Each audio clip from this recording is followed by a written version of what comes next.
Joseph tend un autre piège à ses frères. Ils ont fini de manger, ils sont bien rassasiés, ils sont prêts pour partir.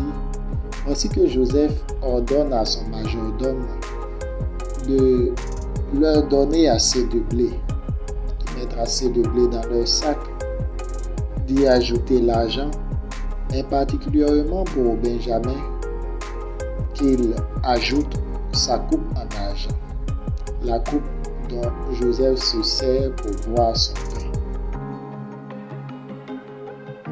Quand on voit ces différents éléments, on se dit que Joseph fait preuve de gentillesse. En réalité, c'est une stratégie pour lui pour pouvoir attirer toute sa famille vers lui. Lorsque les voyageurs s'en vont, voici que Joseph envoie son majordome à leur suite pour les accuser de vol.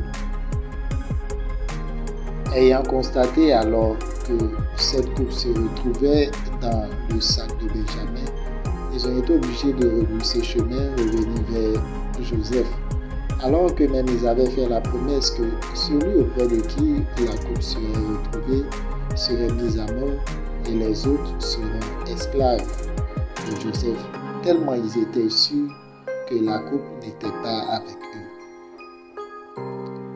Retournés une fois devant Joseph, ils vont changer de promesse.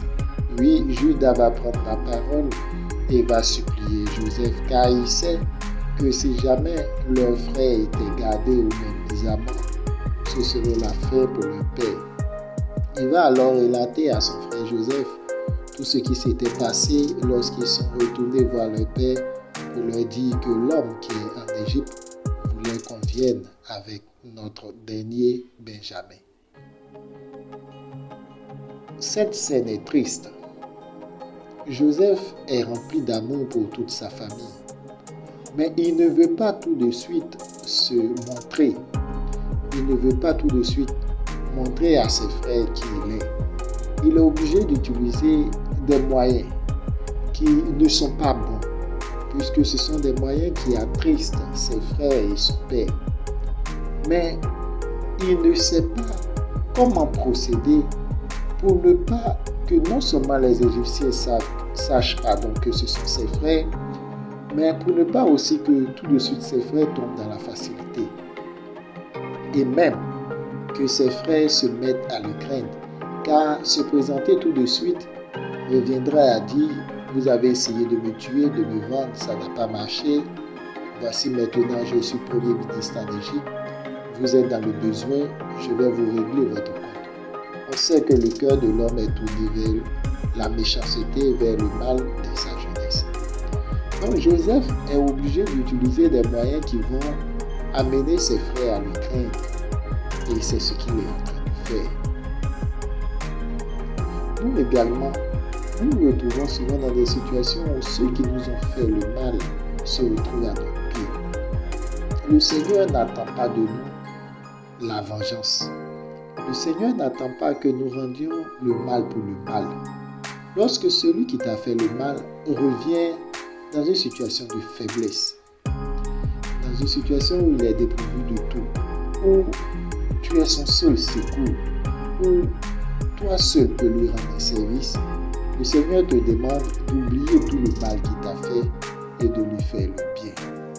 C'est vrai, tout de suite, tu vas te sentir mal en voyant cette personne. C'est vrai que tout de suite, le désir de te venger te viendra, mais sache que toi qui es fils de Dieu, fille de Dieu, tu devras surmonter ce désir et faire ce qui est bien aux yeux du Seigneur. Même quand cette personne ne te reconnaît pas, ce n'est pas la peine de semer des épines sur le chemin de cette personne. Ce n'est pas la peine de rendre la chaussée de cette personne glissante. Oui, tu peux te présenter, tu peux te montrer, tu peux t'afficher, mais cherche toujours à faire le bien. Si cette personne est vraiment portée vers le mal, si cette personne est venue pour continuer son œuvre, tu verras ce que le Seigneur fera. Que chacun de nous ouvre son cœur afin de faire du bien à son frère et à sa sœur au nom de Jésus.